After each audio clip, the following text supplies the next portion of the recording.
Oh, we got a little buzz going. There we go. This is the only sound information I have. Check the ground? It's gone now. We're good. Keep that in your back pocket for next time. Is the joke gone now, too? The one thing about Rachel Maddow, we were talking before the show, during our pre-show. The 9 seconds of pre-show? Right before, in the makeup chair. Yes. That would be good. Oh, wouldn't it? And Rachel, the other thing that bothered me, many things bother me about Rachel. I also enjoy her, don't get me wrong, beep, beep, beep, beep, beep, beep. And he sidesteps around his opinion so as to not hurt people's feelings. And he lies about his opinion so everyone likes him. Look, we all like Rachel Maddow. She does a good job. But she gets a little too excited about other people going to jail. I've noticed that in the last few weeks. Yeah. It's like, well, and what do you think Paul Manafort, when he woke up at 7 o'clock in the morning and he saw the FBI SWAT team outside, he must not have been a good morning. I don't do an impression of her, No, but I'm conveying. The spirit is coming through. It's good. It really kind of bothers me in a way. The other thing that bothers me is you watch her show constantly thinking she's on the verge of a huge discovery. Right. But you know from the previous many hours news, there's not much there. Well, because she does do a lot of, I'm not saying she's making up stuff, but she does a lot of things like, I don't know what this means. Let me spend 15 minutes. Right. Let me spend 15 minutes projecting what I think. I watch a lot of MSNBC evening block people. Right. You know, from the... Yeah, I think of Ari as evening block. Yeah, I do too. Yeah, so I'm with you on that. Why, thank you. Yes. I give Josh presents off camera. There's no such thing as off camera here, right? We're not on camera. There's no such thing as on camera here. Hence my conclusion. But what I was saying about the MSNBC is that like a lot of what they do now from about 6 o'clock Eastern on is read that day's New York Times and Washington Post to you. Well, that's the thing that really bothers me is that it's not their fault. I shouldn't be watching more than an hour of the network. Yeah, I mean it really is a user error on our part. Because I literally have to fast forward. I don't know why I say literally when that's the only way that it was going to go. I have to fast forward through the 15th time I've seen Trump. I can't see Trump be horrible the first time through. Right. But now it's like after 9 shows. Yeah. Well, and the glee with which everyone today's news was today's fun news was you never know until you test it, but I believe that whether I had a gun or not, I would have run into that school. That is so good. That was a beautiful moment. I'm surprised we don't like lose a day off of daylight savings time from like the Earth coming off its axis from the collective eye roll. Well, it's like that was a long way to go for a well, metaphor. No. Well, first of all, if you ever perfect that collective eye roll, I'll be the first one. Be the first one there. How was that? It was like something on a crumpled piece of paper in Aaron Sorkin's office. Yeah, Aaron Sorkin has rejected scenes where he stops and then he strolls more. And then he has ones where he keeps walking. That wasn't a solid joke, but I feel better now. I feel better not laughing. We're at about the same average. I can't believe you're drinking through a thought spiral mug, especially when the big brouhaha that came out today about the ceramic. Is that ceramic? It is ceramic. What am I? Oh, before I take another sip. You said, please, no lead chips. And they use a lead chip base. Who did? The people making the mug. They painted the mug in lead chips. See, this is the kind of thing. Why would you queer our sales like that? Why would you? I don't like the word queer. I don't like the word queer in that context. I would make and I've said this too. Josh told me a long time ago. He has nothing against gay people per se, and I thought that was odd they said that. But he said he would not make a cake for any. Why would he make? First of all, why would someone ask him to make a cake? That was really where I stopped. Yeah. Like, you were like, what would you do with the cake situation? And I'm like, I would turn them down just based on my baking skills. Or if you insisted that they allow you to have some kind of epithet on it. Like, hey, queers, happy birthday, queers. Now, I'm piggybacking off of you using the word queer before this. In a perfectly innocuous context, whereas you took it and spun it. I don't know. I think you... queering the deal has nothing to do with sexuality. LGBT... The sexuality term has to do with that word. Well, that's true. But do you remember when... fuck right off. I will, but you remember when Trump said LGBTQ? Right. Yeah, that one night, the one night where he said... Right. He gave lip, and to my LTBQ, he doesn't have any. The other night he was talking, and he got one off the speech. He goes, he goes, this is boring. He starts insulting people. This is CPAC, yeah. Yeah, this is boring. Yes, it is boring when you literally have nothing to say. You don't have a thought in your head. You don't have an idea in your mind. That is boring. Forget whatever this is. Yes, things that you didn't. What are people listening to right now? Yeah, the thing you didn't write that you have no idea that you have to add "end" to. End. So yeah, it really went off the tracks today. It did. It really did, as opposed to yesterday. Yeah, where it was like smooth sailing down the old Excella line. Out in space is still traveling when he said about why do we have to have these shithole countries? That's true. What is that? Just in front of Elon Musk's Tesla is that phrase in space. I mean, I just don't think he's showing as much promise as president as you had insisted. I think you might be right. Well, I talked about you in therapy. I had to go about you in therapy. Yeah, how did I do? Was I a force for good, or was I a force for problems? No, you're not the force. First of all, you're never wrong. That's one of your things. No, as always, I learned about myself, and a lot of the people hopefully will learn in podcast land. I'm sorry about that last statement. Okay, what I learned was that I learned that it really probably isn't entertaining for me to look out at the reflection of either way, whether it's the reflection of furniture in the house, right, or whether it is indeed furniture that is outside of the house. Right. And when I say, and it doesn't work, and it also doesn't work, and I go, oh, see like how I did that? See how like I did that? I'm learning now that is not a good improv technique.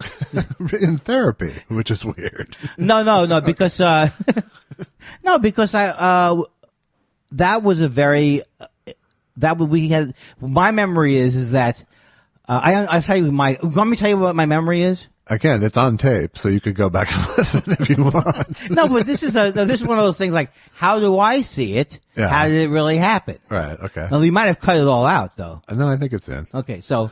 Gold like that, I leave in. Okay. Here's what I started to. I started to look over at you, and you looked uncomfortable to me. Yeah. And you looked like, of course, everything I take is every look must mean you think I killed somebody or whatever. I mean, there's a zero. All of my worst fears go up to 11. Right. At that moment. Okay.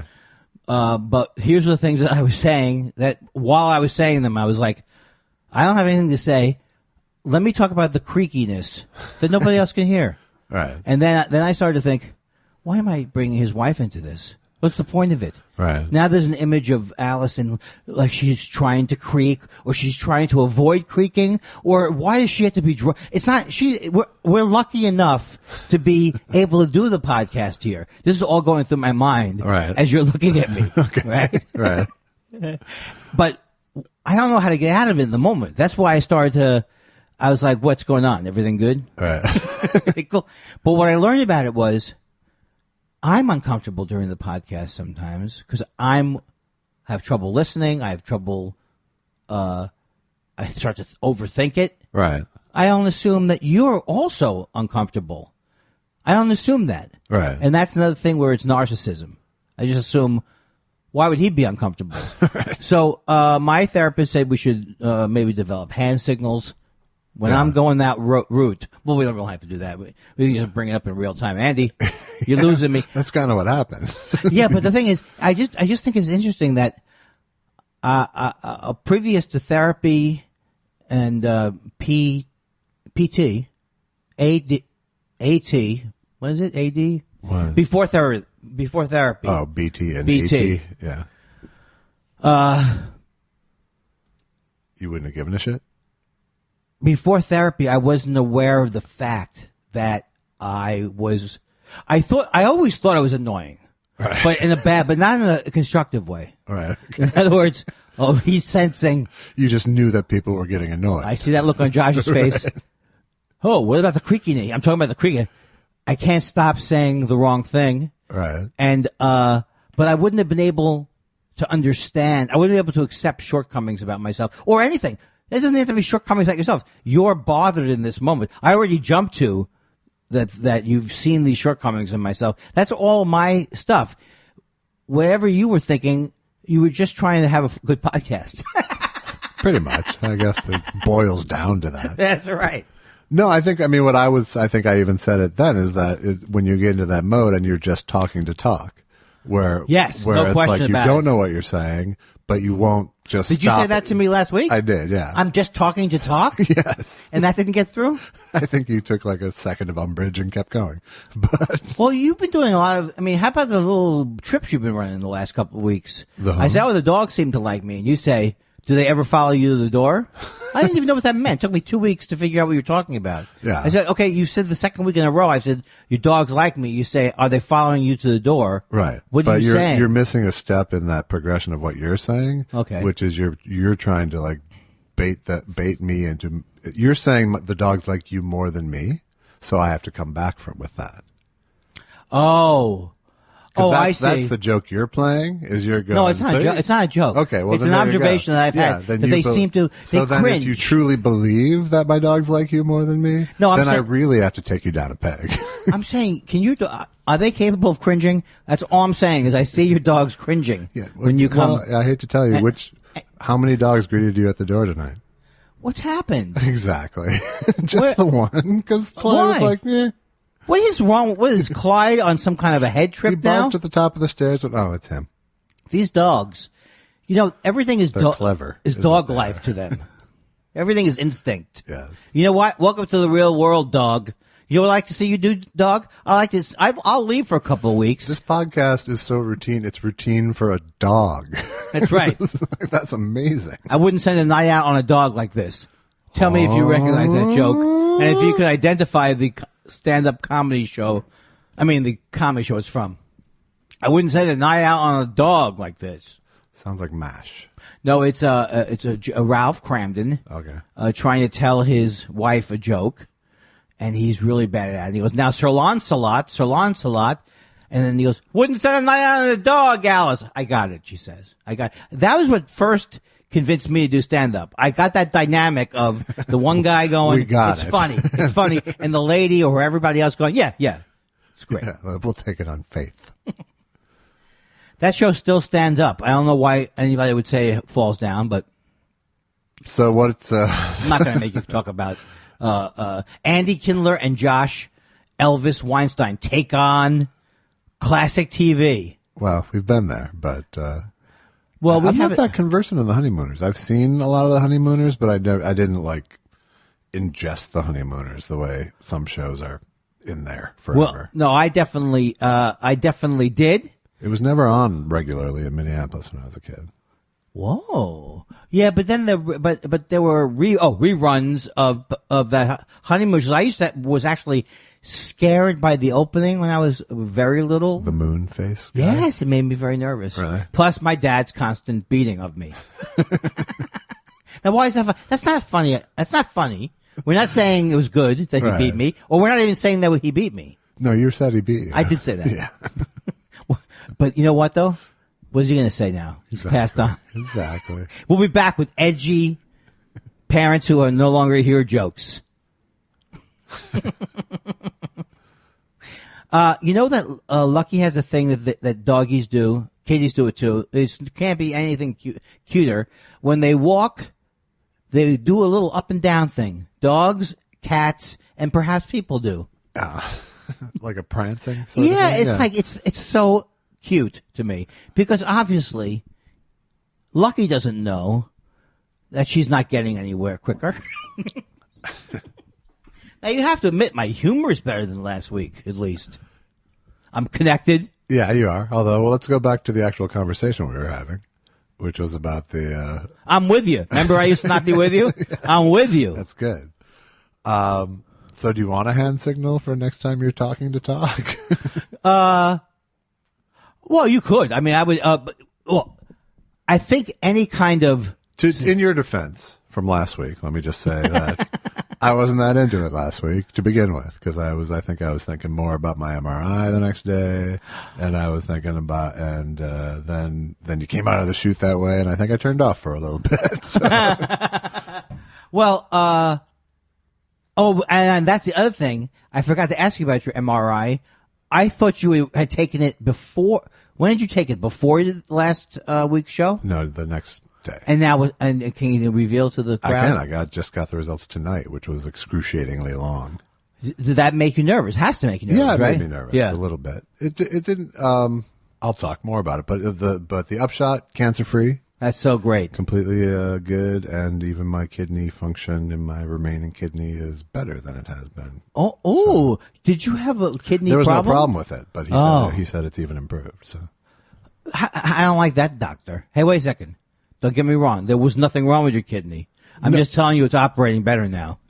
No, he was saying, your kidney function has even. It was like frosting on the cake. That's right. It was like, your scans are all good, and your kidney function has even improved over the best it's ever been. So. I don't want to undergo Which dialysis. is good because there's just the one of them. That's right. Yeah. And I don't want to do dialysis or anything. Okay, but we're talking about me. It is true that I was trying to swing that into my feelings about dialysis. Conversation. Right. Okay. So, but now I've realized the error of my ways. You're probably... That was good. I didn't need a hand signal. I just went for it. No, I don't even know if you... I mean, with I don't like the kicking me under the table constantly. So it was stressful. I actually was like, and I don't even know, it was... It wasn't stressful and like I'm dying because I'm pretty much everything's fine till it's not kind of. Oh, you are more like the cup is not dangerous. Exactly. See, that was a meta joke, right? That was a meta joke, yeah. Thank you. And your meta joke just threw me. You're not a warrior by trade. Yeah, but it was like a long fucking time. It was last Tuesday and today's Monday. So, yeah. So that was annoying. How many years has it been that you've done this test? This was year 4. And then you have to do them for the... I got to do one more annual to get to the 5-year, and then it'll be every other year he'll do it. Oh, that's going to be good. Yeah. Well, I don't know, but I think you're out of the woods. I say forget about it. There's nothing to worry about. Yeah, okay. I say forget the investment in the rest. I was a little depressed. Not depressed, but disappointed that the MRI machine wasn't that much more comfortable. I thought losing 50 pounds would help, but it's all in the shoulders. The discomfort's all in the shoulder width, and I haven't lost any of that. Oh, okay. Are you sure that it's not... I still don't understand the difference of what you're going into. You're not going into a claustrophobic situation? You're going to do an extremely claustrophobic situation, in my case, for 45 minutes. Yeah, now that the claustrophobic part doesn't bother me. Yeah. But something does bother me about you can't move. Well, yeah, there's that. There's, lying perfectly still right in a tube while really loud things happen. Which is, by the way, that's my new prank show I just sold to True TV. With that title. Yeah. So it wasn't fun, but I have no cancer.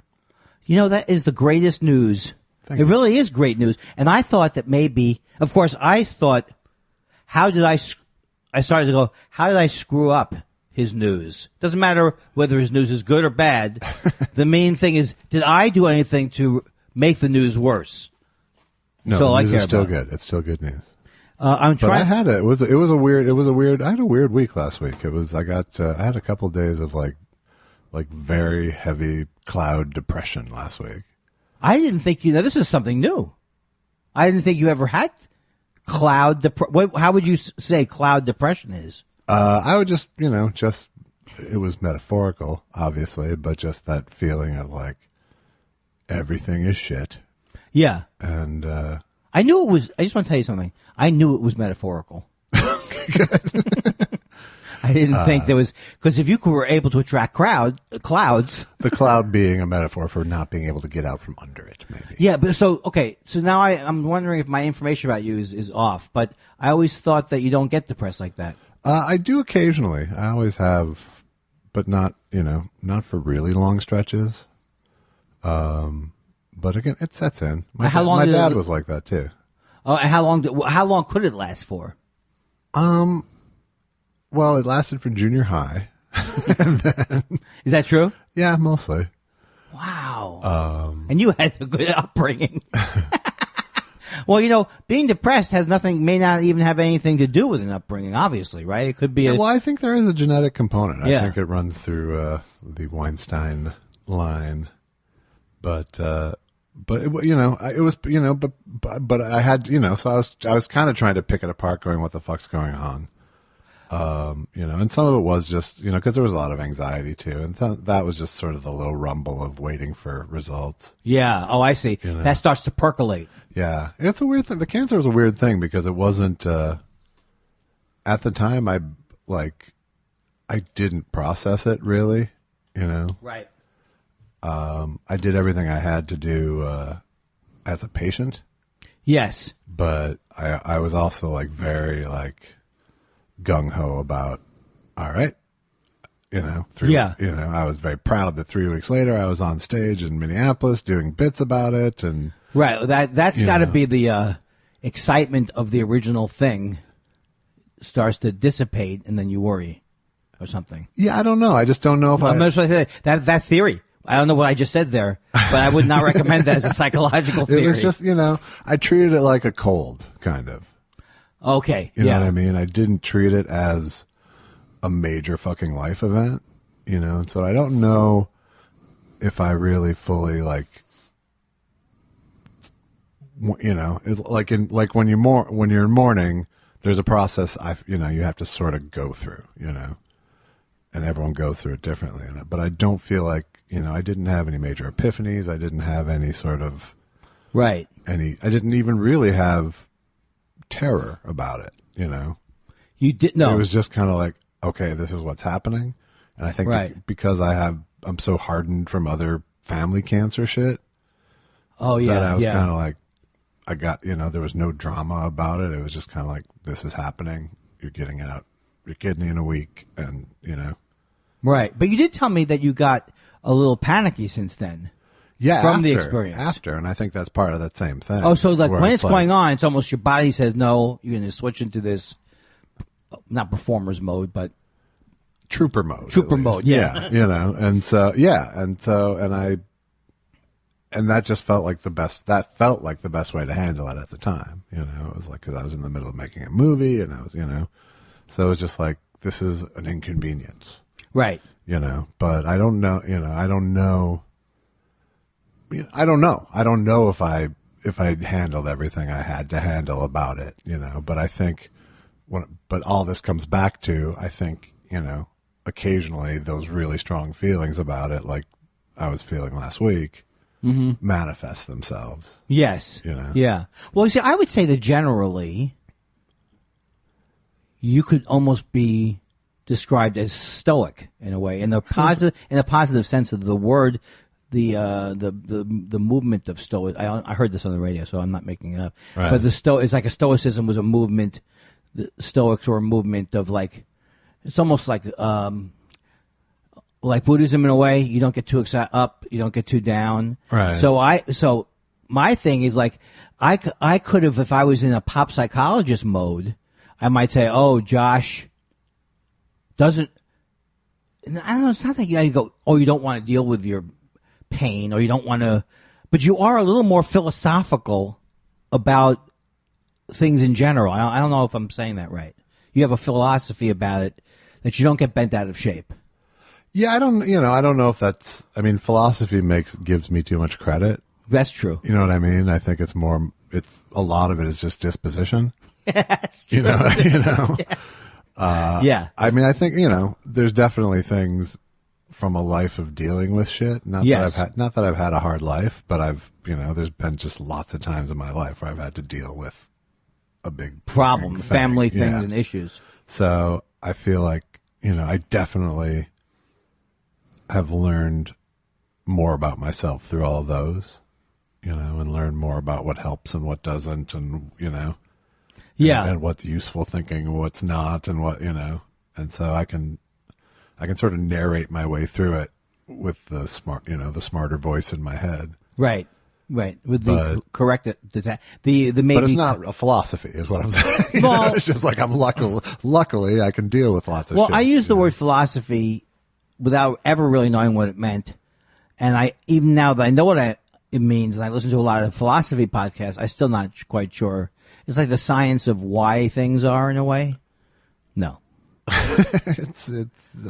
What would you say? Why am I putting you in the spot? My brother's a PhD and he's listening. Don't make me do this. Well, why doesn't he call in? He should be our first guest. You asked him this at lunch, and he gave you a nice answer. No, and you didn't, that just shows you didn't suck it in. We make fun of my brother.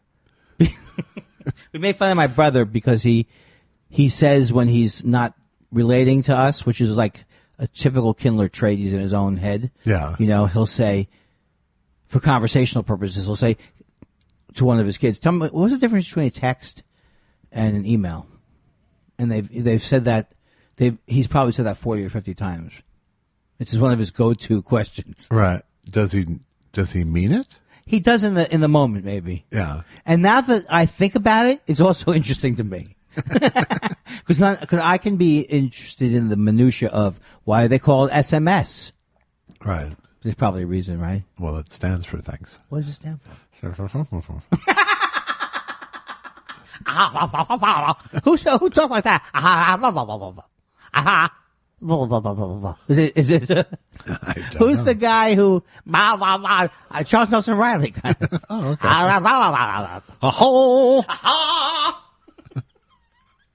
What was the difference between the way he sounded and Alan Seuss? She sat around the house. Oh my God, those guys were funny. It was so easy to be gay back in the 50s and 60s. Absolutely. I mean, it was like it was preferred. Right. So I heard you on the Greg Fitzsimmons show the other day.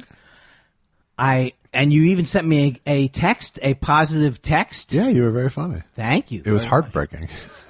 Yeah, because I know what you're saying, because it's heartbreak was when I'm with somebody who brings out the funny. I know. I was like listening for tips almost from Greg. Well, he didn't castigate me for looking at imaginary things, but I did realize there's a difference between being a podcast guest and being involved in your own podcast. Oh, absolutely. Yeah. I never saw it. Yeah.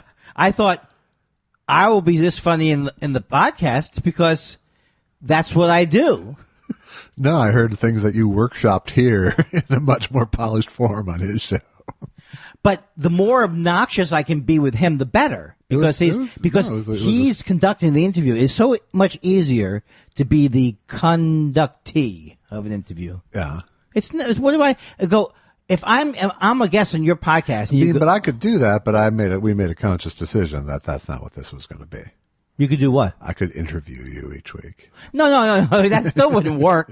It wouldn't work because you see me every week. Right. With Greg, I don't see Greg that much. So there's all kinds of stored up material. Right. It's like, there's no way if you interviewed me every week, it would be interesting either. Right. I think we have to face I'm constantly off-gassing you instead of letting it build up. Yeah. We have to face the fact that interesting is not what we're doing. That's not our ballywick.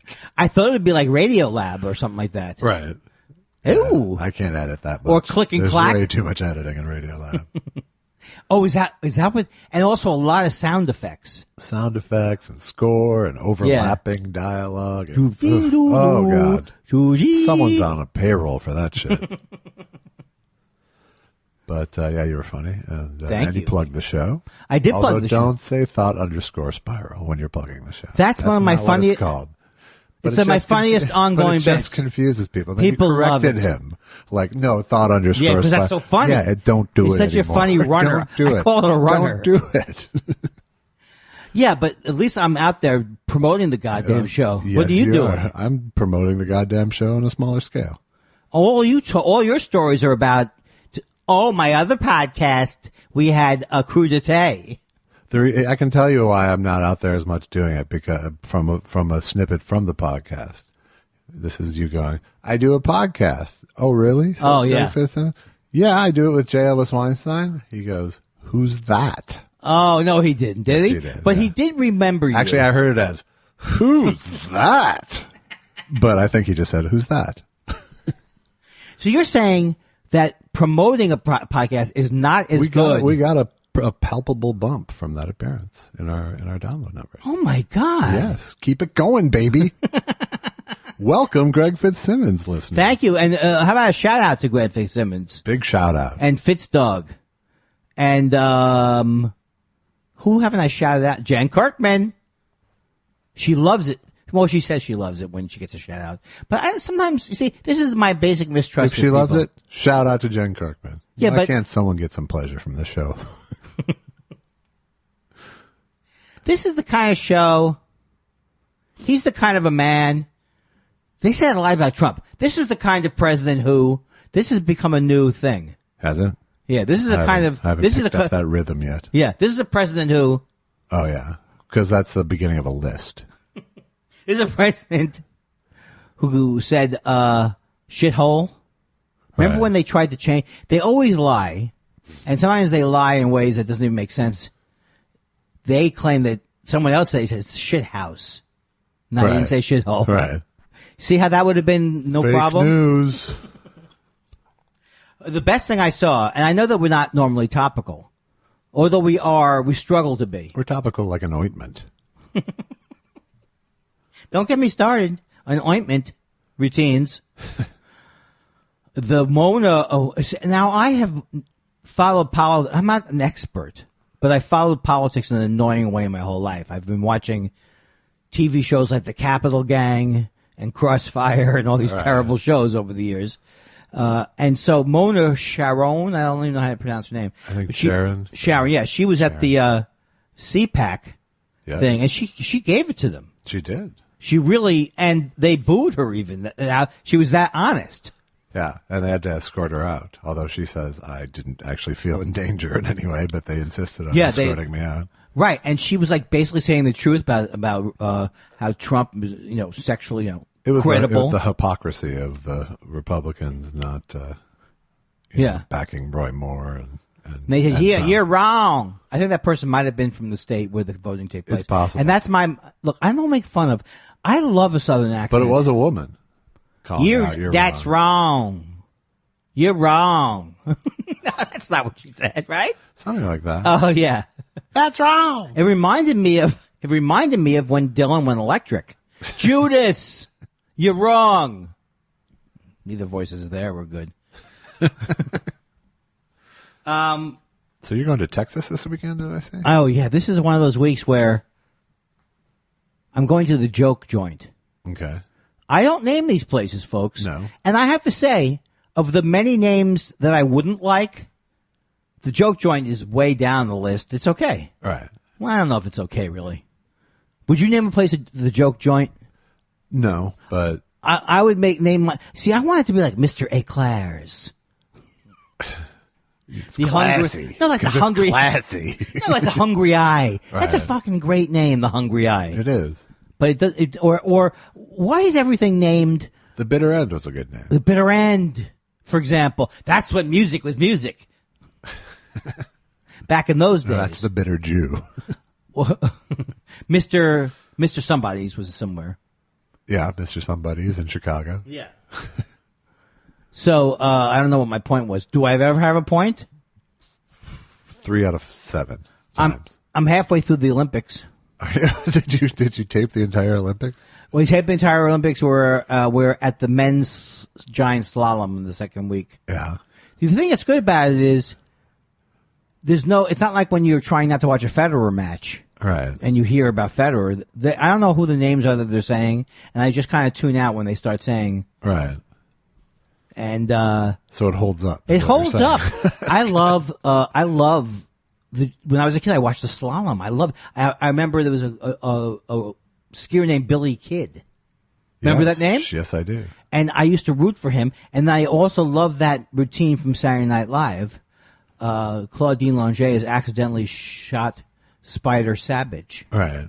Now, that probably was not a good joke in the Claudine Longet family. Probably not so good, but a classic. But still so funny. SNL, there's sometimes running bits are hilarious and sometimes they're not. But that bit and Franco still being dead got me.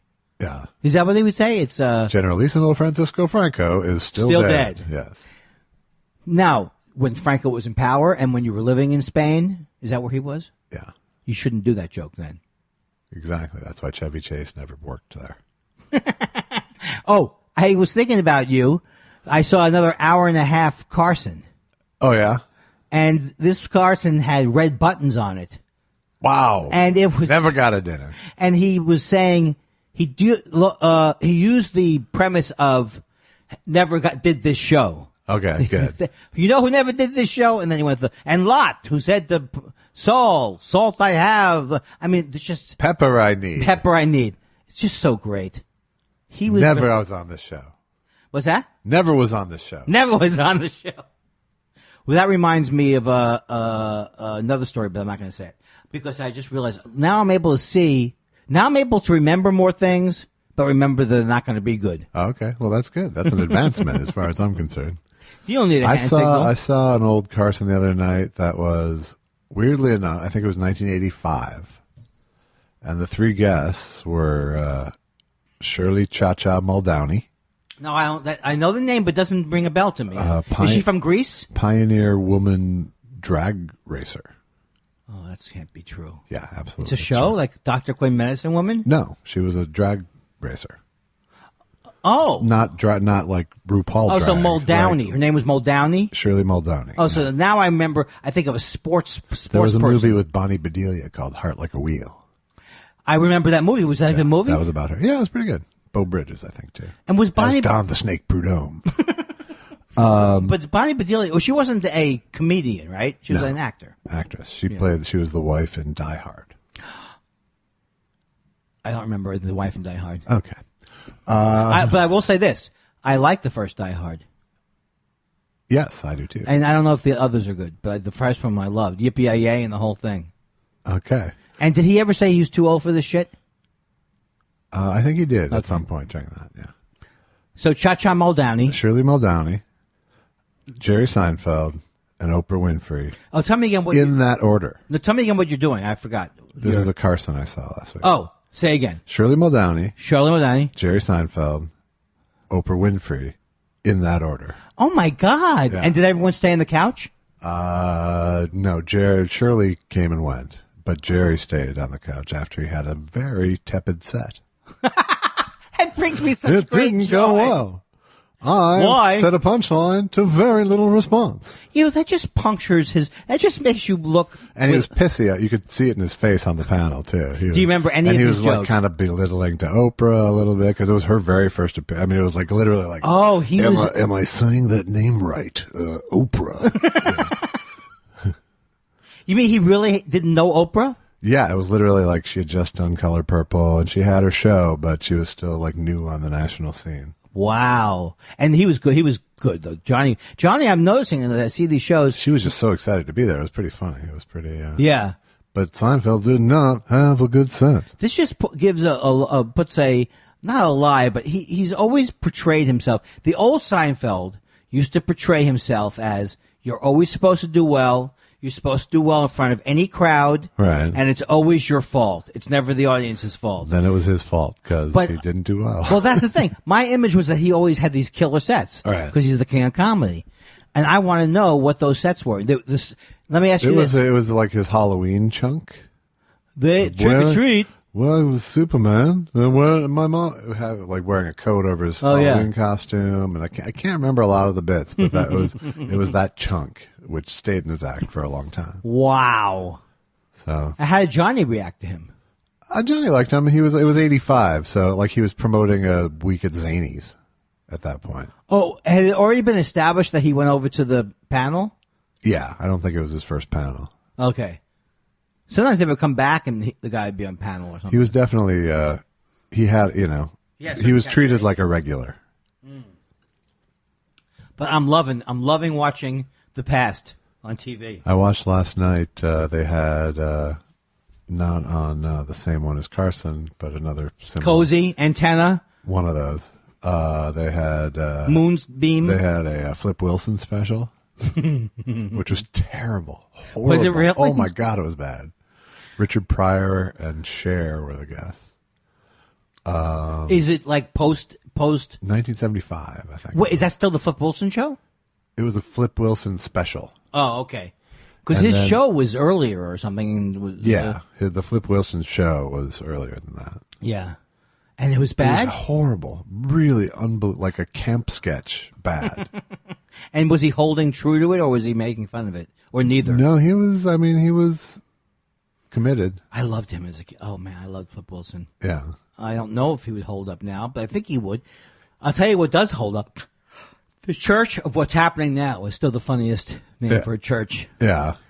But does it hold up in general? Where would we see it? This was a special, so you can't go back. Yeah, I mean, even the Geraldine sketch was, with Cher. So it is fun, though. I mostly like watching.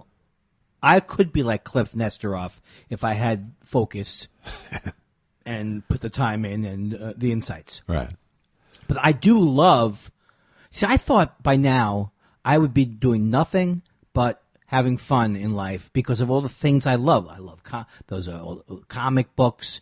I love all these sitcoms, and yet I still watch 7 to 12 to 15 hours of MSNBC a day. Yeah, I'm the same way. Although I've been trying the last month or so to at least like watch a movie. Yes. A day or something, like take a couple hours of not watching just news. Well, my idea of me and the wife, our idea of taking time off from the politics is to watch the Patricia Hearst thing, which I didn't see last night. Did you see it? The CNN thing? It's really good. I've seen snippets of it. I didn't realize it was a series. Thing is, you know why it's really good? Simply because of the fact that I don't know much about it. Right. And I lived through it. Did you hear something? No, but I have earphones on. I lived through it in 1974, I think. And I remember now, I had no idea. I didn't remember the thing. I'm not going to tell people what happened. I didn't remember. It's history. You can tell them what happened. Okay, I didn't know she actually started firing. In the bank? Yeah. Did you remember that? No, I didn't know she fired in the bank either. I thought she just was one of the... Oh, guess what? You haven't seen the special. Yeah. I keep thinking you have. Okay, spoiler alert, if you don't want to know anything about the special, turn it off. Did she fire in the bank or did she fire at another shootout? She fired when they were all in... it was like a bombing or something, right? I don't know. No, there was the bombing was the big conflagration at the end. This is when her friends, whatever you want to call them, were like being held down, and she started to fire from the van. Okay. And I never heard that. So I don't know if it's true or if it's not true. But the point is, I think that's going to, you know what makes me feel better is Datelines make me feel better now. Do they? I don't know. They're so calming. I mean, if you watch 4, 5, 6, 7 in a row, you start to hate everything. Right. But I love the drama of it. I love the stories of it. I'm not just saying that because you're friends with one of the Dateline people. No, I'll pass it on. Does he listen to our show? Who would listen to our show that's doing everything he's doing? He's like, he already has enough. When someone says they listen to my show, you don't believe it. I go, really? Yeah. I am so thrilled when people say, the only thing that'd be more thrilling would be if there was money involved. Yeah, that would be something. But, we're building a base. Well, we're not building a base. Well, Josh, I got to tell you that I have been I think I visited. I may be going to the shops too much. Yeah. They know you're a regular now? Well, no. I went to the one in West. Norm! It's like, I just think I don't see it as a no, it could be a problem. Okay. I think. All right. Yeah, I think you could be right. You've already told me. You said cut it back. Yeah. But you've already told me. But I tweeted this, and you probably why do I assume you've seen my tweets? But I tweeted that I was in a pot shop this last week, and in the waiting room, and I couldn't find my driver's license. So I was about to call a restaurant where I'd eaten to see if they had it. When my name was called at the pot shop, And they had your license. and the guy was holding my. Literally 3 minutes. I can handed totally it to him. see your whole little panic on a couch. Yeah, and I'm looking inside. The truth is, I lied in the tweet. I actually called the last pot shop that I had. I was going to call the last pot shop I attended. Really? Because that made more sense to me. That when you take it out of those places, you might leave it there. Right. But there are things that I love, and I love now rolled joints, pre-rolls. I see you have the same pre-rolls that I had last I know week. you. This was so inspiring to me. Yeah. Your choices, Yeah. because I think you make different choices than I do. My choices are what's the Across most the board, I think. yeah. That's one of those things that it could be negative what you're saying. Yeah, it's just fact, really. But I'm the first times I went in, I think I was more in the sucker mode. Yeah. Like now when I think about that lady saying to me, they're not going to have these drinks at 200 milligrams anymore. No, that's true. No, I'm sure it was true. But why would that make me buy a whole bunch of them? You know what I'm saying? Right. They're $24 each. Yeah. So she goes, when they're gone, they're gone.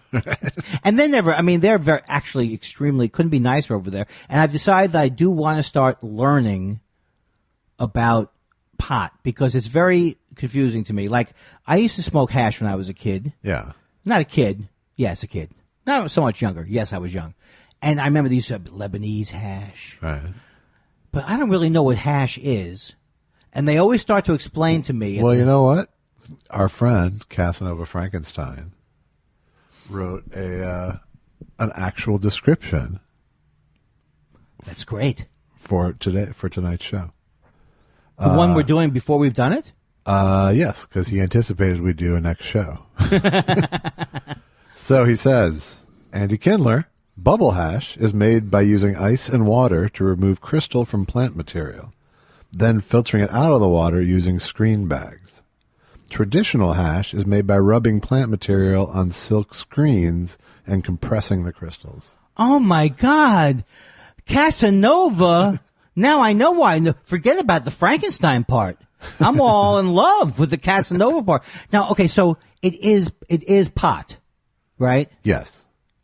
So when they say sometimes we didn't use any solvents, what solvents were they using? And maybe that's not for hash. That's for the extracts for the for the concentrates.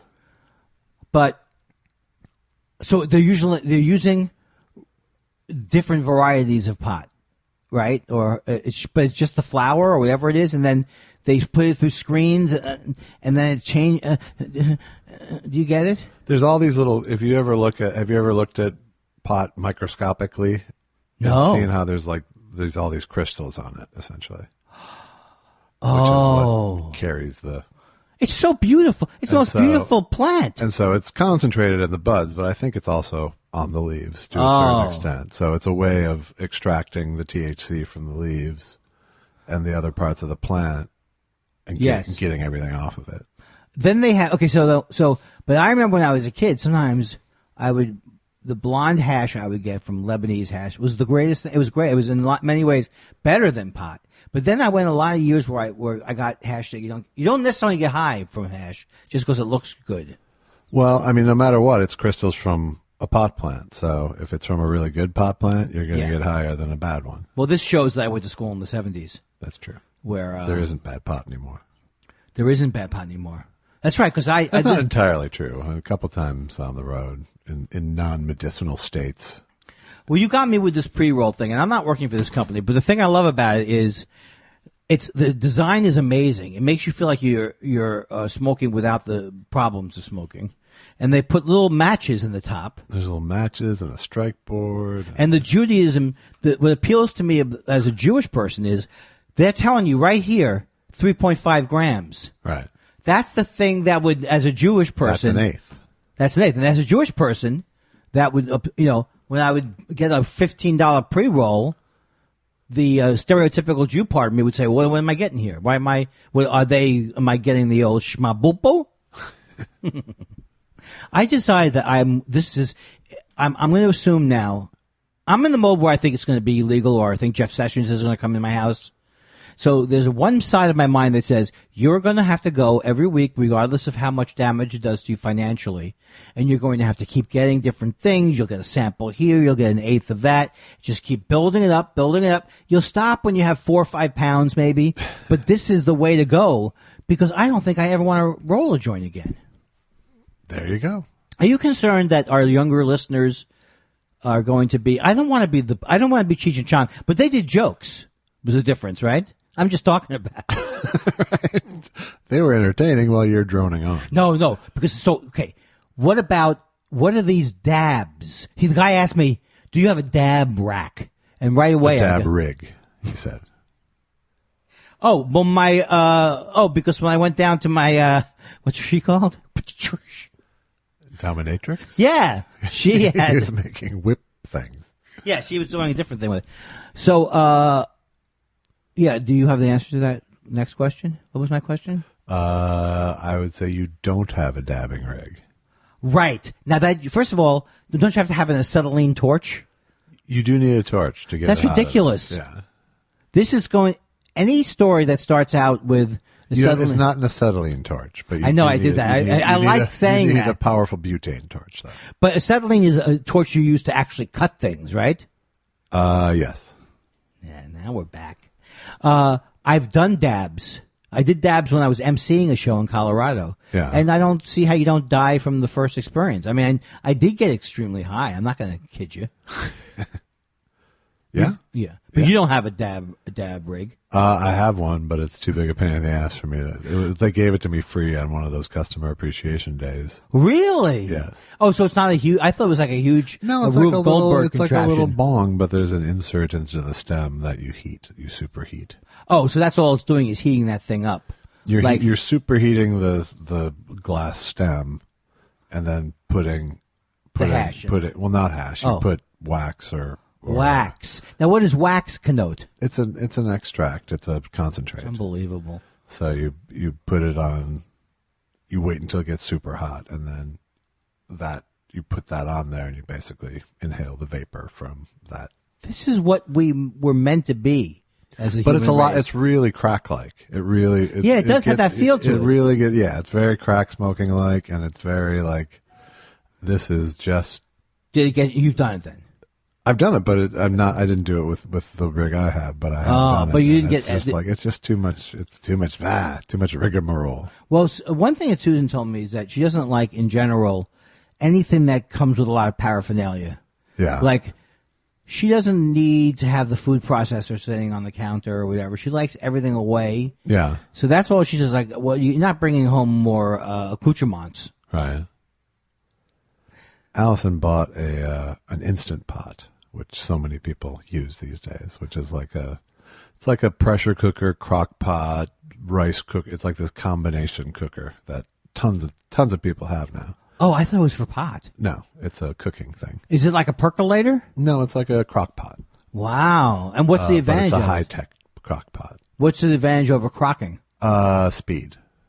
It's a pressure. It does pressure cooking. And it does all sorts of things. I have enough anxiety. But it doesn't do stuff that I don't cook that way. I don't do stewed things very often and stuff. I don't even know quite how. So Allison bought one of these because she saw enough people talking about it online, but she was like, I knew she was never going to use it, and I knew I was never going to use it, and so when she wanted to get a Soda Stream, I got her to give away the Instant. I said, we can get a Soda Stream, but you got to give away the Instant Pot first.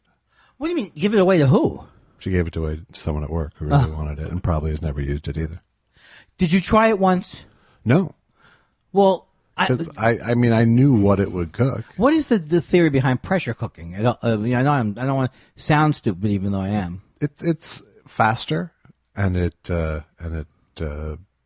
is Seals in the flavor? Flavor retentive. It seals in the flavor. Why don't you just say it instead of skirting But around? it breaks things down quickly, too.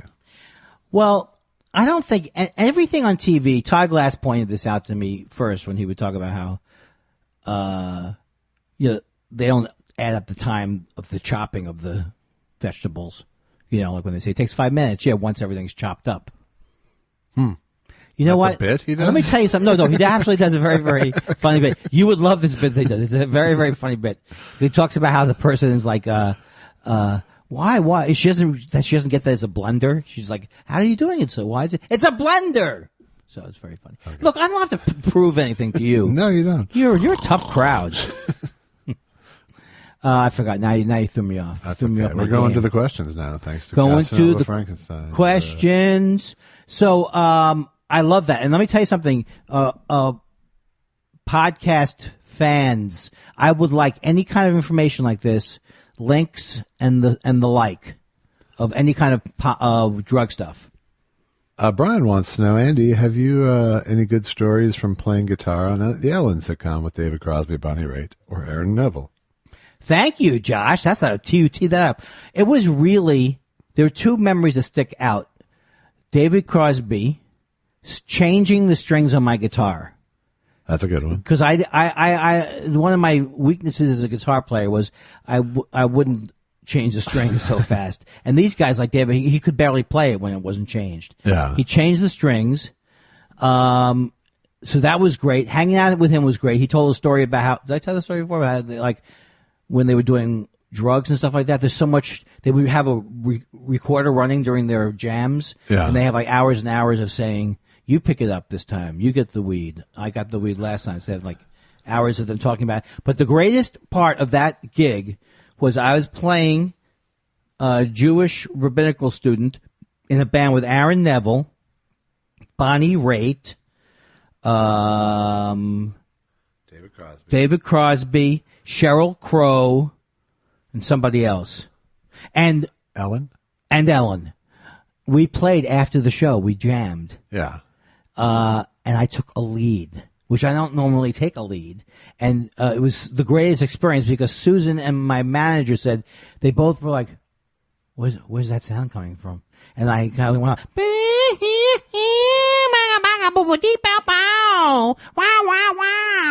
oh, I was on top of the world, Josh. That's fantastic. And I'm not even going to belittle you. No. Well, but I also had spent quality time. That's when I spent that time with Jeremy Piven, where of one of my many Jeremy Piven stories. But the first, really, what I thought was a great one was we were in the summer camp, Ellen. Right, we were at like rock and roll fantasy camp. Right. So they kept coming up with different names for what the band would be. Oh, we're the Chicken Heads, whatever. So and in every rehearsal, Jeremy Piven would riff. Yeah. So I see him say to one of the writers, he goes up to the writer and he goes, yeah, I've been changing the name of the band, every time we do a different take, because I thought we're supposed to be doing a comedy. Now, that's classic, right? He's classic. So that's my only. And then you had a story on Twitter about running into him. Yeah. Then later on, but I thought it really was. It really is that I keep digging my own hole. But on the other hand, I really at the time thought, how could he forget Bonnie Raitt and Aaron Neville? No, I'm sorry, man. Tell the story. Oh, well, okay. Well, the story is I saw, I hope I haven't told it on the show? I don't think so. All right, so I went to Whole Foods, and I see Jeremy Piven there. Two experiences that I had, one is very short. I saw Sidney Pollack shopping at Whole Foods, and unbelievable. And you know what else I saw the other day? Wallace Shawn, who I love. Yeah. But nobody would let me go up and say something embarrassing to him. You were with a group? No, my wife. But she's right. No, she wasn't going to forbid me. Although I wear a leash out now. I don't know if you're aware of that. So I see Jeremy Piven there, and he's in Whole Foods. So he's got the typical like the classic 3-day Don Johnson, like trying to be like Don Johnson look with the scruffiness. So I go up and say, "Hi, Jeremy Piven. My name is Andy Kindler. I work with you on an episode of Ellen where Ellen goes to rock and roll. On an episode of Ellen." That's what I said. He goes, "I'm sorry, man. I'm sorry. I've blocked out that entire period of my life." So I keep digging. I go, no, but you wouldn't have forgotten this episode because Bonnie Raitt and Aaron Neville and David Crosby was in it and Cheryl Crow. He goes, "No, man, no offense, man. I just have no remember anything from that time period of my life." So I go back in one more time for one more humiliation. I go back in and say, because it's really funny because just today I got like a $6 residual check from Ellen, and he looks at me and he says, "Good for you, good for you." And mercifully it ended. I left it then. Yeah. It's so that to me was actually fun to experience as opposed to See, that's when your powers of annoying are used for good. When you're annoying Jeremy Piven, that's a whole different bottle of wax. I didn't think I was annoying him though. Yeah, I thought he would I think you were. And then I think he's had sexual harassment things. Yeah, I think so too. So that's why he didn't remember that time. Terry Caulfield says, "I know you both love food. Do either of you have a signature dish?" That makes me laugh. What's your signature dish? I don't have a signature dish, but I'm good. I'm good at a lot of stuff. Josh is an excellent cook. The only thing that's off-putting is the braggadocio part of it. I'm good. Oh, I'm really good. Oh, I'm good. Oh, you will not leave hungry or unhappy. My signature. Okay, I do have a signature dish. Yeah. But it's only because I used to make lasagna the way my parents made it, but that's nothing to write home about. Nothing I do is anything to write home about. But Susan claims I'm really good at making an omelet. And she says not all omelets are good. Not all omelets are good. So I wish I kind of wish I did more cooking but then not really. But I wish I did in a way, except for the time. Yeah. It's I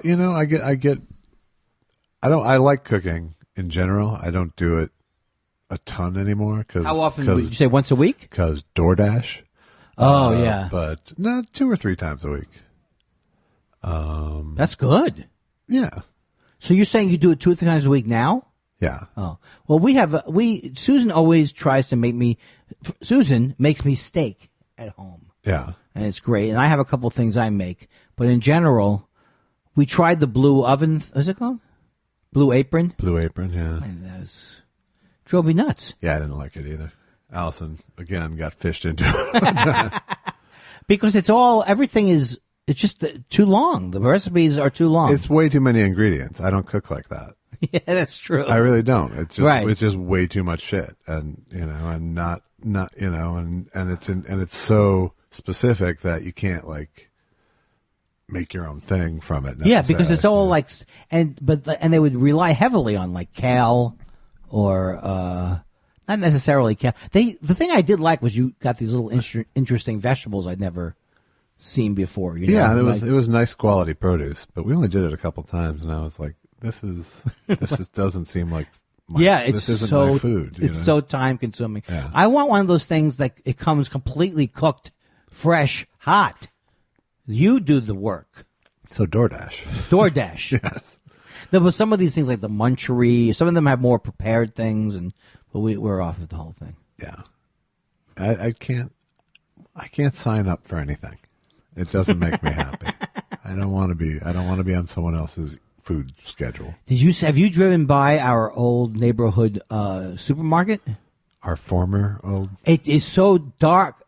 If anybody wants to go and go, I'm going to go play in that darkness. Abandoned grocery store. It is the scariest thing I've ever seen. In fact, I would use it at Halloween for a scare house or something. But it really scared me the other day because I was like, oh my God, it's no longer there. And I don't know, it was off. Have they knocked down the building? No, the building's still there. I guess because it was dark, I couldn't see it. Stealth building. So what else? What else we got? Any other? I actually wrote down notes this, and I think I talked about the notes this time. Hoove J. What did Andy get his wife for Valentine's Day? I got my wife for Valentine's Day a dozen roses. They're very pretty. And then we ordered a meal in. We did it that way. We didn't, and we've gotten various different candy items at times, but we didn't do anything formal. We don't do anything formal for Valentine's Day, but I always get her flowers on Valentine's Day. Yeah. How about you? Strong move. Always a strong move. Oh, I think the Vermont teddy bear is still the best deal. When you send something that nobody wants to begin with, that screams out last minute. Right. I heard this on the radio. Yes. Is what it says. It's a step up from gas station roses. Yeah. I had to order this just by dialing 6 numbers and send. Right. And I got it. I got Allison was sick, so we didn't do anything particularly romantic. Is she better now? She's better now. Good. But I got her a variety of marijuana bath products. Oh.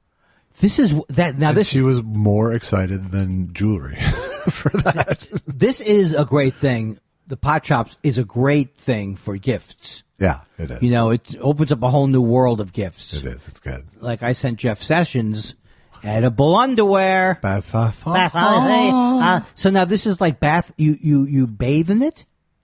Yeah, it's like bubble bath and bath salts. And it's supposed to make your skin like feel high. I never understand any of that stuff. I did some stuff last night on stage. They gave me some liniment, some kind of a pot liniment. On stage they gave that to No, you? I don't know why I said it that way. It's just being inarticulate.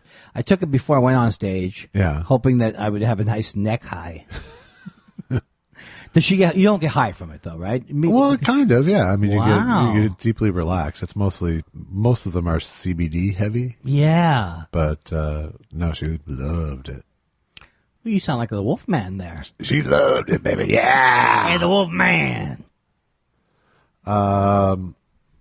Al Jimmy Harry says, "Hey Josh, I bet yous thinks yous a real man going after 3 comedy legends that ain't around no more to defend themselves. You couldn't razz Jimmy's berries. Freaks and geeks, more like squeaks and cheeks. Thought Spiral sucks. Ritz Brothers rule." So this guy, is this a character, would you say? I think it's a character. So this guy's doing a character. He really loves us. I don't know about that. I can't really get that from it, but he likes the Ritz Brothers more than us, apparently. I always have given Eddie Pepitone a hard time for buying me. This is how old the present was. Yeah.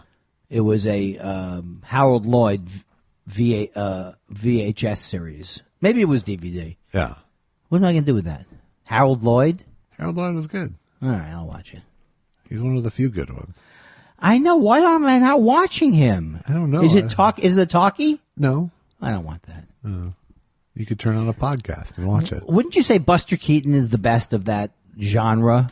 Or am I just talking out of my schmeckle again? No, I think Buster Keaton was the best of that genre, but Harold Lloyd was up there in terms of in terms of his he's hanging ambition. He's hanging off a clock and stuff, right? Yeah, that's it. Right. But Buster Keaton... But I think he only had one working hand, too, which made that clock thing even more impressive. Oh, wow. Well, I still think the most impressive stunt of all time, just in terms of how it could have gone wrong, is the wall of the house falling on Buster Keaton. Yeah. I mean... I don't know, grabbing a train as it goes by was pretty good, too. He did that, too? Yeah. And did he get pulled by the train? Yeah. And he didn't die? He did not die. He did do a stunt once with a broken neck. I think it might have even been that stunt because he did a thing where like a water tower dumped on him. He was unbelievable. Now, do you think, I don't know much about Chaplin except the movies and stuff. Do you think he was overrated or was he more commercial or was he the greatest? Who? Chaplin. Or was he also, because in my mind it's like Buster Keaton. This is another one. I'm just giving you my half-formed ideas of things that I thought I knew when I was younger. Right. Buster Keaton, he's the real deal. Charlie Chaplin, he was more commercial.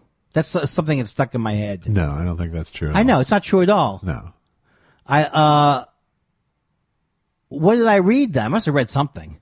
But Buster Keaton had trouble at some point with his career? No.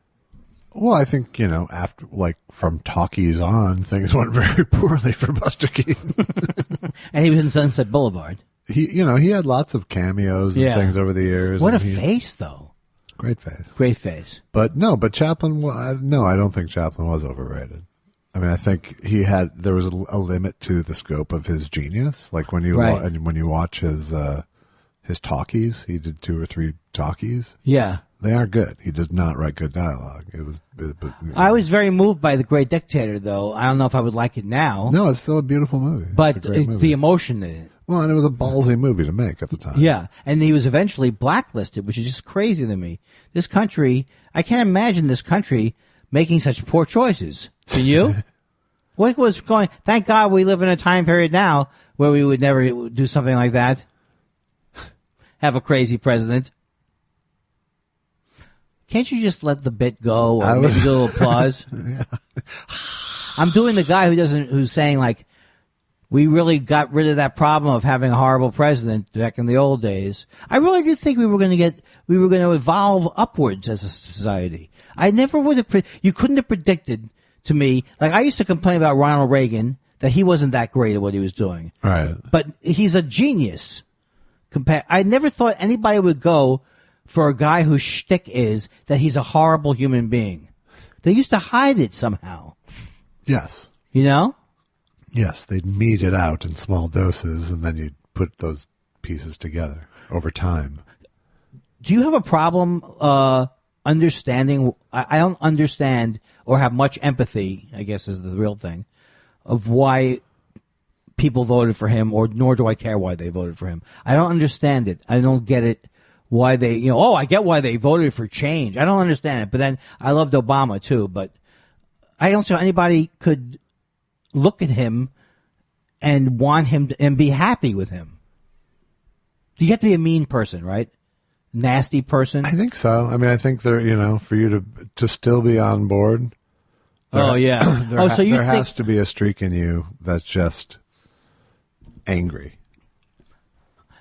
Right. And that's the thing I say I can't relate to it, but I'm sure that I can relate to being anybody's, you can be ignorant about anything or you can be angry about anything. Well, I mean, it's really honest to God. He is that idiot. I mean, he is the idiot who's voting for him. That's true. Yeah. The fucking conspiracy theory bullshit and he sounds like a fucking guy at a bus stop when he's talking about this shit. It is. And that's who is voting for him are the same people who fucking call into AM radio stations and fucking listen to Fox News and think Judge Jeanine is fucking, a good interview. Well, I think but I remember in the 90s when Rush Limbaugh and all those guys got popular and I hated talk radio then. Yeah. But at least they made a play. They would make arguments that I didn't agree with, but they wouldn't just lie. I mean, the lying. Rush Limbaugh would. He would lie, yeah. And that's the culture that this all stems from. Well, it was all the feminine. But they would take a germ of, they would take a germ of things that I didn't think were true, but, feminazis or whatever. It's like he was plugging into things that, okay, I guess if you're not. Yeah, no, both sides were playing with facts, at least. Yeah. Sort of. Yeah, and now it's like. Rush Limbaugh lied about shit. But, right. it was more. Yeah, I mean, it was more of a debate than a set of fucking lies. Yeah, because you could frame it more as we're the conservatives. They could still kind of put it hanging on that. Yeah, there was a philosophy behind it, supposedly, but there's none of that now. All of that is out the window. Yeah, now when I listen to this guy, I don't listen to him for a couple of seconds actually. His name is Mark Levin. He might be the worst of the worst. And my therapist says, "Why are you listening to him?" And I haven't come up with a good answer yet. But it's just. They take this. I'm amazed, actually. They take this thing like the lying about the Devin Nunes memo. Yeah. It's a complete lie. It's not even a sophisticated lie. It's just one lie that that they looked at him based on the dossier, right. On the Chris Steele dossier. It's a lie, and it's like.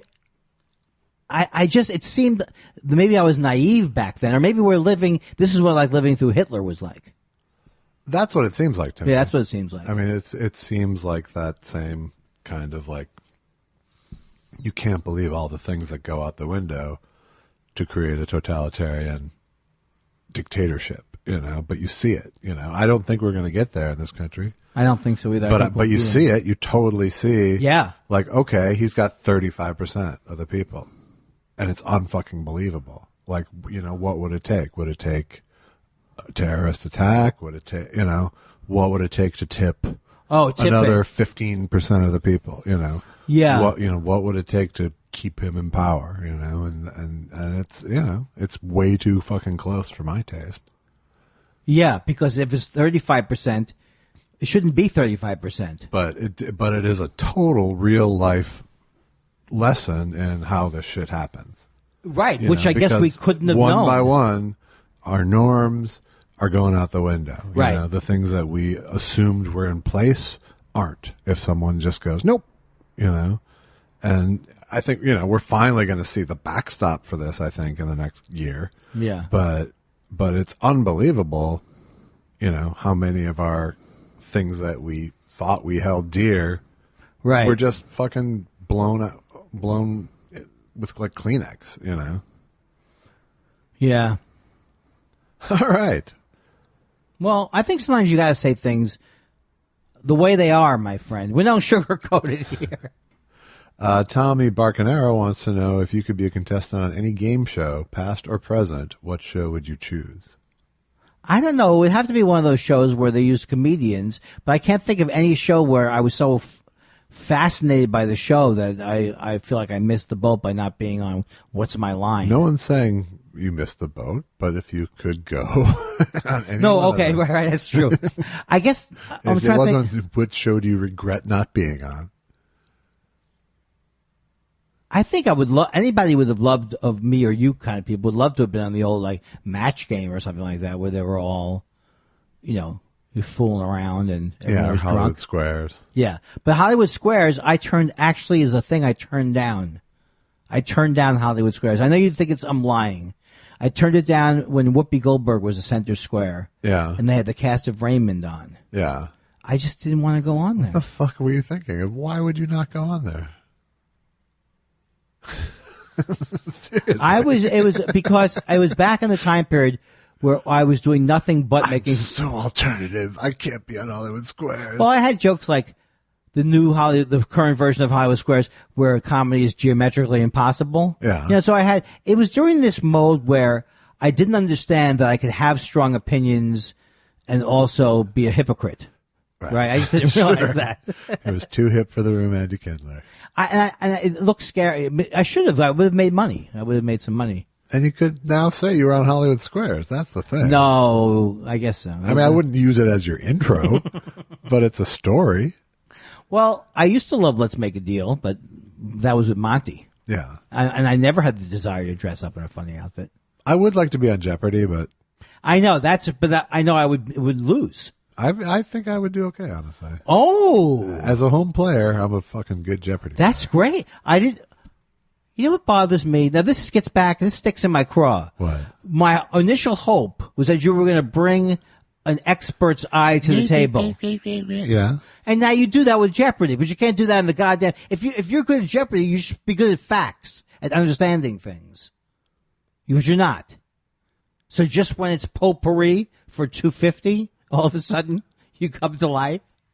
The Mesololic period. Sounds that go zuzu. Things that we use a celebrity to demonstrate. And odds and ends? Is that a thing that they have? Could be. The letter. Am I a bad player if it takes me the whole column to figure out what the premise is of the column? They go the PQ sound, or there's like a gimmick to some of the titles now. Indeed. That's too complex. I think you should go on the show. I can't. Because if any member of your family has been involved in show business. Because I know a writer on the show who made me a question on the show. Oh, my God. I would love to see that kind of a scandal happen for us.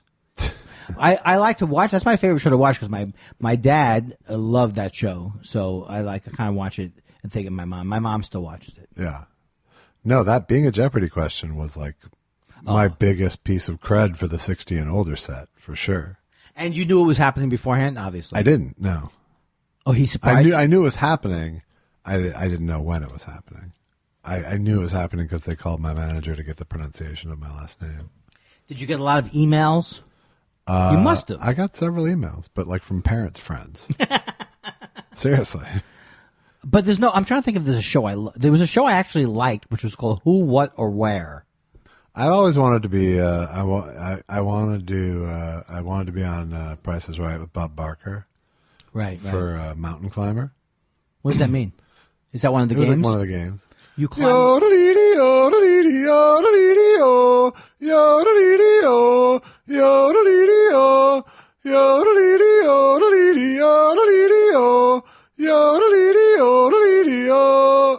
That's the mountain climber song, yeah. Is that the music they would play whenever as the mountain climber would go up the mountain each time he would travel? Who's the mountain climber? How's the game work? Game works. You have to guess a price. Well, first of all, how'd the song go? go? The mountain climber will travel the amount of dollars you missed by. So it'd be like, here's the Windex. What do you say? I say it's $2.59. Well, let's see. And it climbs. It climbs some more. And it stops. And the audience goes, Who plays the role of the mountain climber? It's a little paper. It's a little paper. Do they still have it? I don't know. I don't watch anymore. You told me I'm no longer sick from school. You want me to watch The Price is Right? Get someone like Drew Carey in there. That's right. I have no problem with Drew Carey taking that gig. Unlike you, he's not too hip for the room on the game show. No, I don't have a lot of problems with the things I had problems with 30 years ago. That's for sure. Like, I'm still offering money for Whoopi Goldberg being funny, but I'm not as obsessed with her as I was back then. Her act used to bother me because she would do that Broadway play, and she did the Valley Girl. Yeah. Wasn't that way after who did it on Saturday Night Live?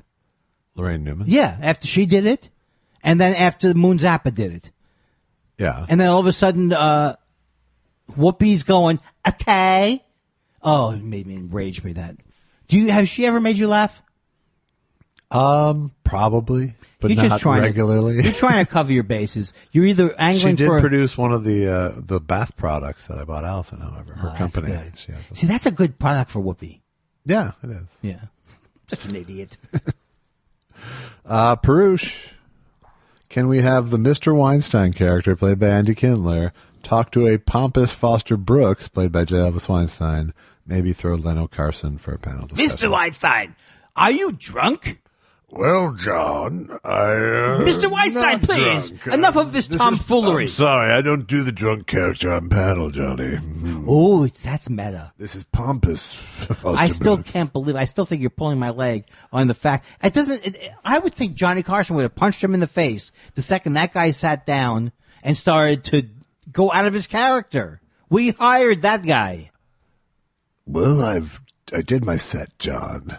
And was he? Oh, so he was, and you know the person who used to play. He was a humble pompous. It was but it was pompous. You know who used to play on the Will and Grace? Who was the one who used to play Karen? Sure, her name was Karen. Megan Mullally. Yeah, I saw her once on a talk show, and she says, "Yeah, they hired me for this commercial, and I started to go over there, and they say, how come you're not doing the Karen voice?" And she says, "I'm sorry, that's a voice that I do as that character." And they said, "Well, can't you do a little bit?" I mean, it's like, that's what they hire. Nobody knows that you're doing a phony voice. Go in, you do your Karen voice for prune juice, whatever, and get the hell out of here. Okay, Mr. Too Good for Hollywood Squares. I'll never live that down. No, you will not. That's wrong. Andy, next time, says 80. Says, Andy, next time you do the Todd Glass show, maybe you could bring Josh. That would be fun. I feel like he would kill. Josh, I think you'd have fun. I think that's true. That could be very good. I'm game. Oh, I think I'm going to suggest that. Okay. Rick wants to know. That was a very compact, nice, concise question and answer. I feel like I'm 4 years old sometimes. I go, oh, okay. Oh, now I can just, it could end. The question could end. And then I realize, okay, you don't have to go on all night. Right. I'd like to. It's true. Rick says, which of the 5 deadly Venom fighting styles do you each favor, and whose kung fu is strongest? And he was nice enough to say the choices are centipede, snake, scorpion, toad, or lizard. Well, I am a martial artist. I am a 3rd-degree black belt. Not something I like to talk about, except if anybody gives me an opening. And I do not like, I will be making fun of the very sacred form if I was to engage in that, we do the lizard thing. I do have a free fighting position. How about you? It's sort of a arms and legs akimbo. I'm a scorpion guy. What? How does that work? Because you can fight with your ass. I like that. Oh, is that what they do? They sting you with their ass? Essentially. Well, that's not a cool thing. No, it is. When I do it, it is. Oh, you know why that is probably good, though? Because, like, you want to start me? You want to start me? You want to start me? Boom. Tail comes around. Bingo. Exactly. Greg Kelly wants to know, how many quarters can you stack on your elbow and catch them? None. None. Have you done it? I tried. It was because they did it on an episode of Happy Days. And you No, is it on the crook? You go here, you put them, you stack them here, and then. Oh. And So Fonzie Potsy was going for a Guinness Who World is Record. Potsy, by the way? Potsy was Anson Williams. And what does he do now? He directs TV, I think. Oh. Why do I wish him? Why was I hoping that he would not be down on his luck? Ridiculous. You know what he'd say to you? What? Sit on it. Is that one of his things? Yes. So did you love Chachi too? Was that one of your? No, I did not love Chachi. Joni did. Joni did love Chachi. So I actually tried. I think I maybe successfully did, 8 quarters once after flinging many quarters around my bedroom as a child. Okay, so you're here. You put it, yeah. First of all, just piling them up would Just right there. is Takes part up of half the skill. night, right? Yeah, exactly. How many could you pile up? 8. That's what I'm guessing. It's a pretty good trick, though. It's impressive. They even went, I think, slow-mo in the Happy Days episode when he finally. It's so weird. I think that's generational. You were young enough to be almost like interested in Happy Days, right? Totally. Well, because you were a kid. I was very much a kid. Yeah. I see that. So you loved that show. I Love that show. Fonzie was actually cool to me. Now, can you watch it now? I haven't tried in a while, but I could probably, watch enough to gas up on nostalgia and then move on. You know what my other problem with it? I don't want to sound like one of these movie buffs because I'm not, but I had seen American Graffiti when it came out, pretty much. So that's what I thought of the 50s. Wasn't it kind of based on that? No. It wasn't based on Opie's character? No. Why did I think it was? It wasn't. Well, I mean, it makes sense because they were both 50s nostalgia stuff in the 70s. Right, but right. It was actually Happy Days was spun off of, and we talked about this. Oh, yes, before. Mork and Mindy. No, Mork and Mindy was spun off of Happy Days. Three's Company. No. I'm not guessing again. Okay, Love American Style. Oh, that I didn't even know that. No. Wow. It was one of the episodes in the anthology. That ship sailed. I never liked Three's Company either. Okay. You didn't watch Three's Company, did you? I did, of course I did. Same lineup. Happy same Days, thing? Laverne and Shirley, Three's Company, Taxi, I think is how it went. Oh, well, Taxi I would have enjoyed. And I would have been like when we met they as weren't friends. always on. I mean, Taxi was later in the 70s, but Yeah.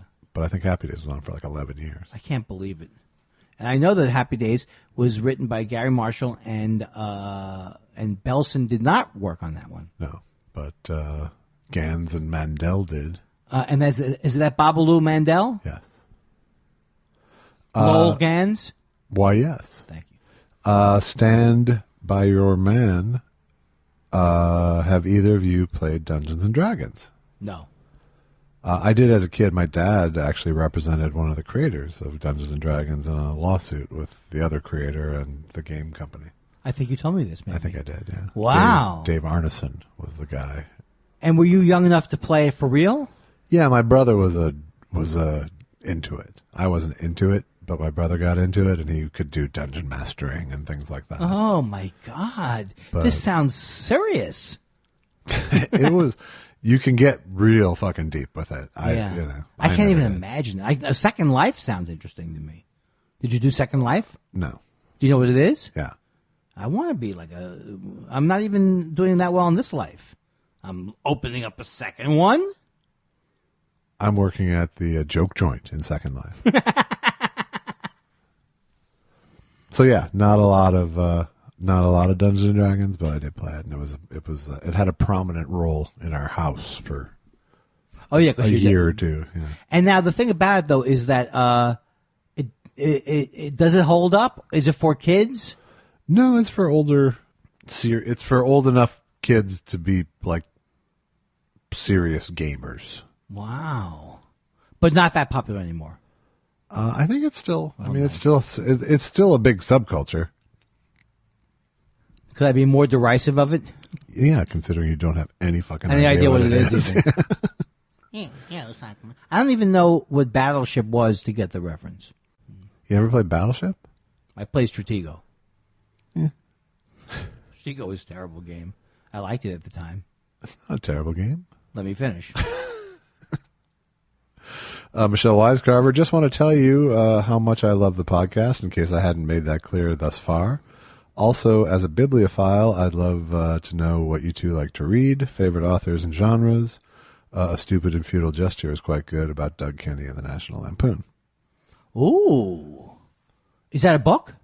It's a book and a movie now on Netflix. Oh, I saw a special about National Lampoon. Is this a newer one? Did this just come out? Or was it a couple years ago where they had P.G. O'Rourke in it?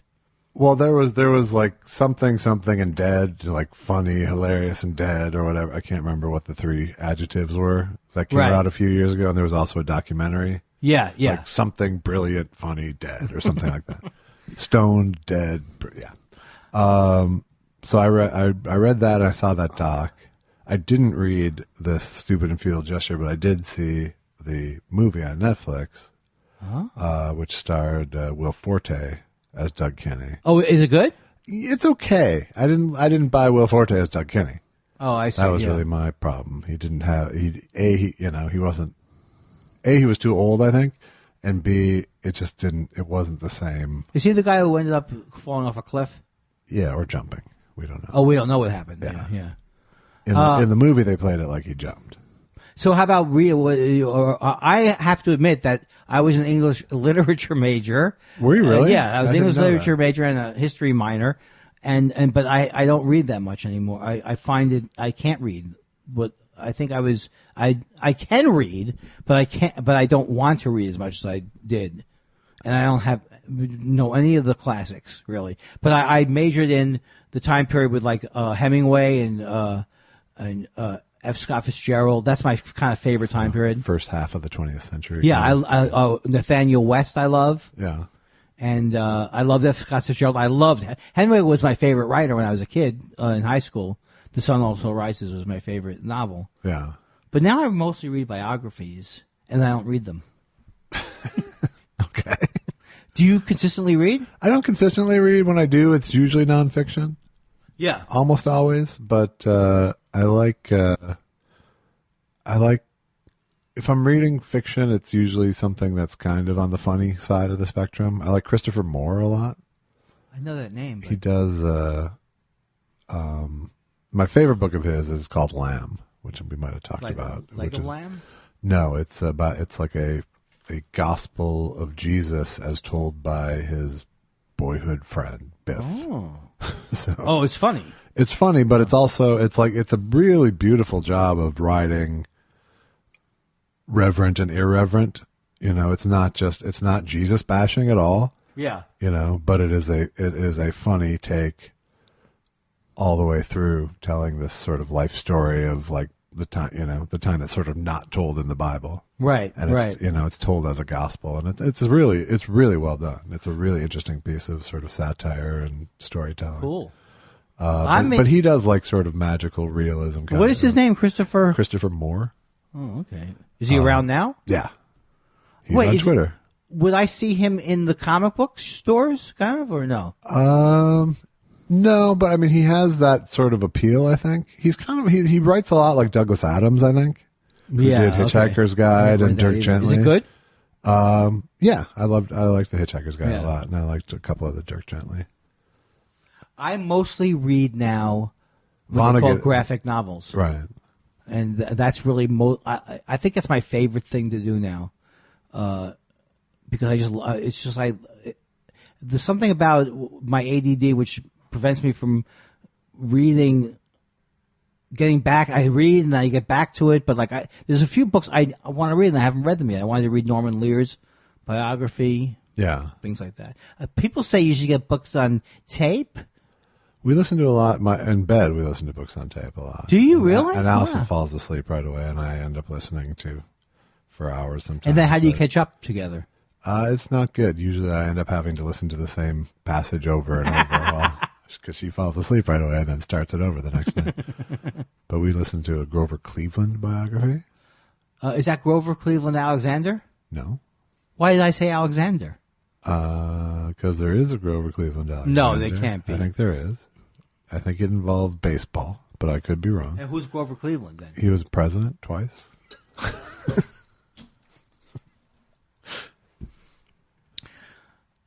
Maybe I'm going too far with my honesty thing. Because it seems to be, if you were... Hoisted on his own retard. Well, it seems to be that people are not that impressed by my honesty, and they mostly take it like, well, why didn't you see Caddyshack, you idiot? I did see it finally. Did you? What'd you think? It was okay. It doesn't hold up very well, but yeah. But had I seen it when everyone was seeing it, I would have enjoyed it more. Oh, for sure. Yeah, no, in its moment. Yeah, Bill Murray. Even though it made Doug Kinney kill himself. It was... He did? Why? He had trouble with that movie, or? I think he didn't... Oh, and the this response to that movie was part of his motivation. Maybe. Do you know what he look? I don't even know what he looks like, Doug Kinney. He was, I want to say Stork in Animal House. You moron. That guy. Okay. I got him now. Yeah. That still was a great movie. It was. Plymouth Jim wants to know, am I right? Absolutely. I was going to go no, so it's split. You're not with him on it? I'm not with him. Will you back him up on it? I will back him up, but I'm not with him, ladies. Who are these people who won't agree with him that he's right? He did not do well on that show. I can't. Now I'm obsessed with it. Not really. Chris Mutter, Andy once said, my brother are a hole. I think he meant my brother ate a hole and didn't finish the sentence. What was it?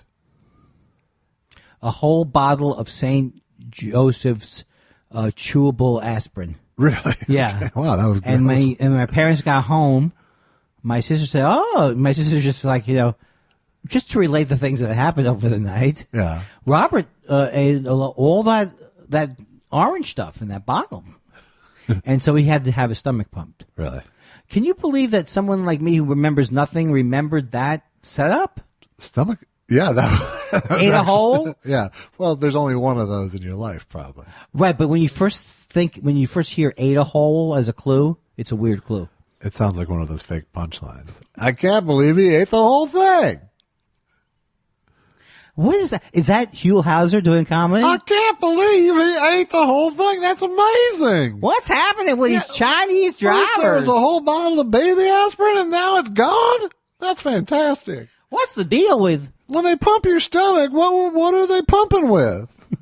That always scared me, the pumping of the stomach thing. It's such a violent sounding thing. Yeah, and it was, but I asked him about it if he remembers. He doesn't remember it, but it's one of the classic stories in our family. And also... So you're having your stomach pumped. That's amazing. That's fantastic. Why did they make... Louie, can you get this? Louie? Right up there, Louie. Get up there. Do you think Louie got annoyed at some point? I don't think he did. I think he was happy to be cruising with Hugh. No, I'm sure he got annoyed, actually. Are you getting this, Lou? I'm your only camera person. Yes. That's all I do is get your horrible things. Wampus says, congrats, Josh, on being all clear, because I posted my cancer congratulations on Twitter earlier. Speaking of going clear, has any Hollywood type ever talked up or defended Scientology to you?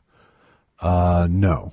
I've been proselytized on the street by Scientologists, but I've never been in a serious discussion with a Scientologist.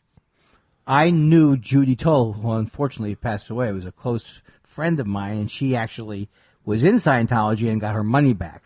Wow. From Scientology. Wow. And she had this big blow up of a check because it was like $30,000 or whatever. That was actually the money that she put in. Wow. And I remember trying to convince her not to do it when she was doing it.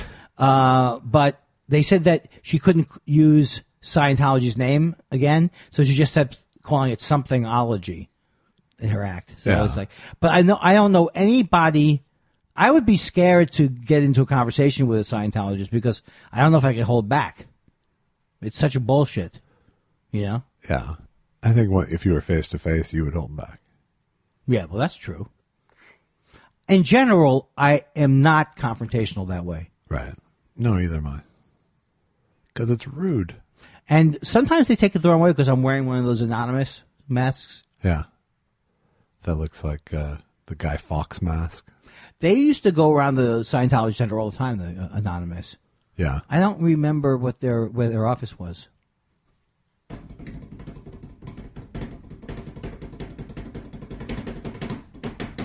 Woo! You know why you didn't remember where their office was? Because they're anonymous. Ooh, ooh! It's a 2 for Tuesday. Hello, Maud! Well, unfortunately, we're out of questions, so that's what we're ending on. I thank you for being here this week. If you want a shirt or a mug, go to Zazzle.com/thought_spiral. Why don't we have artwork, artisanal things there? Sandwiches. Why am I doing a gay voice? I don't know. I'm really, you know what? I've had it with me. Enough with me now. Now we're on the same page. By the way, I'm very happy with the show. Last week, I was not depressed about the show, but felt that I'd messed it up. Yeah. But now, and you know what? Only thing I told myself this week, if it would kill you to listen, and maybe it's not all you, Andy, what everybody's face is doing, or the look that you're getting is a result of the nonsense that you're saying. I learned a lot from that, Josh. I'm so glad. I think moving forward, we'll all benefit. I hope there's no backsliding. Was that Charles Nelson Riley again?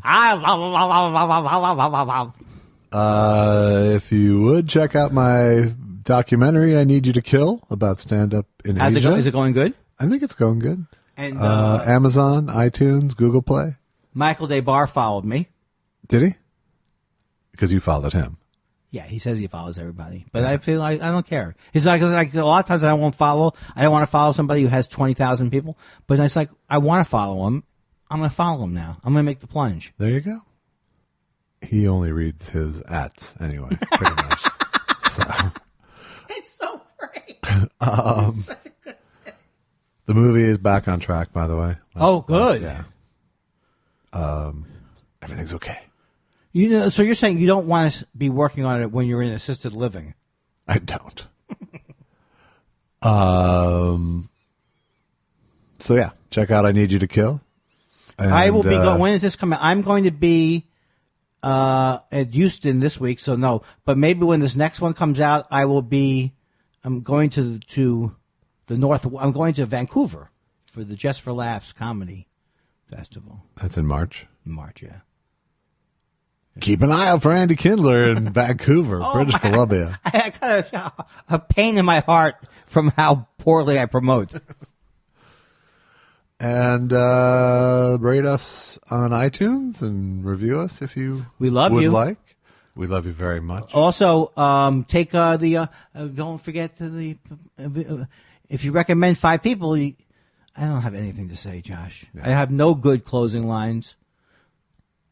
I hate the way I am right now.